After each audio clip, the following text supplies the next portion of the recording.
அழகே அழகு சீரியல் இன்னைக்கான எபிசோடில் மதிக்கிட்ட வந்து சுரேஷ் வந்து மன்னிப்பு கேட்பாரு. உன்னை அடித்ததுக்கு என்ன மன்னிச்சிரு அப்படின்னு சொல்லிட்டு, நீனு என்ன பதிலுக்கு அடித்த அதை கூட மன்னிச்சிடலாம், ஆனால் இதை மன்னிக்க முடியாதுல்ல அப்படின்னு சொல்லி அவங்களும் சரி ஓகே ஒன்றும் பிரச்சனை இல்லை அப்படிங்கிற மாதிரி சொல்லுவாங்க.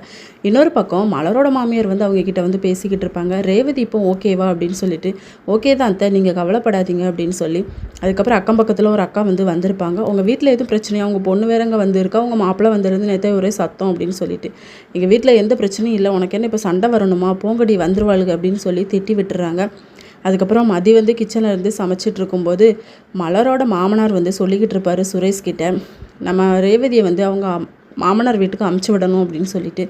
ஆனால் மலரோட ஹஸ்பண்ட் வந்து இல்லை, அமுச்சு விடக்கூடாது, அவர் வந்து ரொம்ப மோசம், தங்கச்சி அடிச்சிருக்காரு, என்னால் ஏற்றுக்க முடியல, அதனால் ரேவதி வந்து அங்கே போக மாட்டா அப்படின்னு சொல்லிட்டு, எதுக்கடா இப்படி பேசுகிற அப்படின்னு சொல்லி அவங்க அப்பா வந்து திட்டுறாங்க. எல்லோரும் வேலைக்கு கிளம்புனதுக்கப்புறமா ரேவதி வந்து மதிக்கிட்டேயும் மலர்கிட்டையும் சொல்கிறாங்க, நான் எனக்கு மட்டும் ஒரு வேலை இருந்துன்னு வச்சுக்கோங்களேன், எப்போமோ நான் அவரை விட்டு வந்திருப்பேன், அவர் கூட இருக்கிறதே எனக்கு பிடிக்கல தெரியுமா, அது ஒரு நரக வாழ்க்கை, நீ எப்படியாவது வேலைக்கு பேர் மதி அப்படின்னு சொல்லிக்கிட்டு மதிக்கிட்ட பேசிக்கிட்டு இருப்பாங்க. இதோட இன்னைக்கான எபிசோட் முடியுது.